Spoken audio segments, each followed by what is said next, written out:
Wild Ass Craig checking in. It is Wild Ass Wednesday, and hopefully I can give you a little pointer today.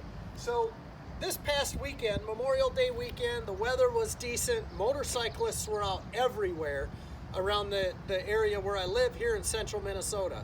So heard of a crash, of course, which we don't want to hear of, but they happen. And what happened in this case was a vehicle pulled out in front of a motorcycle and the motorcycle hit him.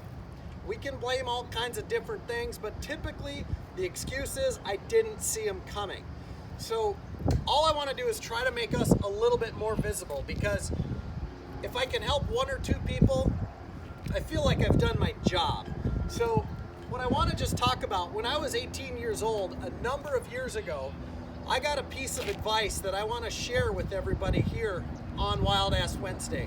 So my Uncle Sil, if you remember him in Sturgis, he comes out, he helps out in Sturgis doing the motorcycle rally. He'll be back there again this year. Make sure you stop by and tell him you heard this advice. But he shared this with me, like I said, back when I turned 18 and got my first motorcycle.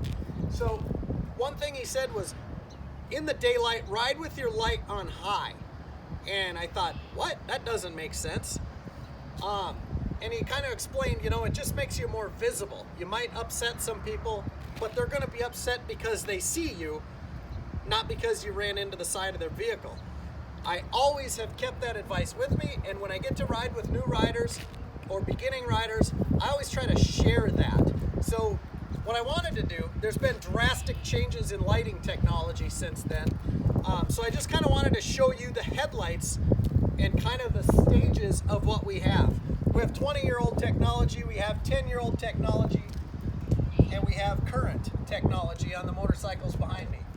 So if what you're riding has a single headlight without the passing lamps, and you're running that old technology, this is what the vehicles see coming at you. So coming up to an intersection, when they look left, they look right, that's what they're going to see, is that headlight. So the difference, he says, run that thing on high beam, right? So I'm telling you, do the same thing. I don't know if it's legal or not, but if it keeps you from getting hit, try it, please. So there's the high beam on that one. So it does make it a little bit brighter. It's not drastic.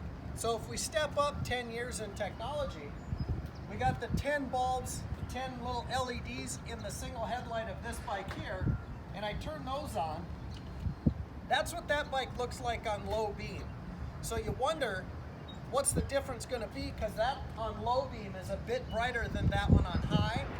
So let me put it on high beam for you. There's your high beam on this one. So the difference between the two is drastic. Just turning on the passing lamps here, because I'll show you those in a minute. So the current headlight that I have on here happens to be Hogworks, and I'm not saying right or wrong which headlight you have to choose, but this is the newest, the Daymaker technology that they say. So this one here, that's the low beam on that headlight there. And it's hard when I'm standing here to tell which one's different, because like your vehicle, the beam on that one is a little bit lower. But when I turn that thing on high beam, check out the difference. You can really see what's going on there. That one's a lot brighter. So if you have a single headlight, that's the difference between running high beam and low beam between those three bikes. So now I'm going to turn them off of high beam and have the passing lamps come on, so you can see the difference there. So just adding the passing lamps is going to make quite a difference on the older technology in visibility. We want people seeing you guys. So here's the difference without the passing lamps in width. Makes a big difference on the older technology. Now, you get into the LEDs like this one's got, you go low beam there. See how much more visible that is? It just seems to be so much brighter. When you're coming at an intersection, you're coming up behind a car, that's what you want them to see, is more, you want to be more noticeable, put it that way. So then on the Hogworks one, when I shut the low beam off, that's the difference there. So all I want to do is have you guys be seen out there. And this crash happened to be a kid the age of my kids, and just not a thrilling thing to hear about. It happens, I know, it's part of the risk, but if we can help be more visible, that's all we want.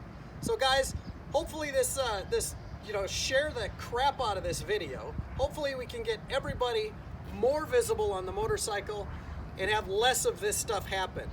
So guys, thank you for watching. Again, share this video out to everybody. I'll be putting it on our YouTube channel, so you can look it up on the Wild Ass YouTube channel. I will also post it on Instagram, so you'll find it on @The Real Wild Ass on Instagram as well. So thank you guys for watching. Next week we'll be checking in from Americade up in Lake George, New York. We look forward to seeing you there.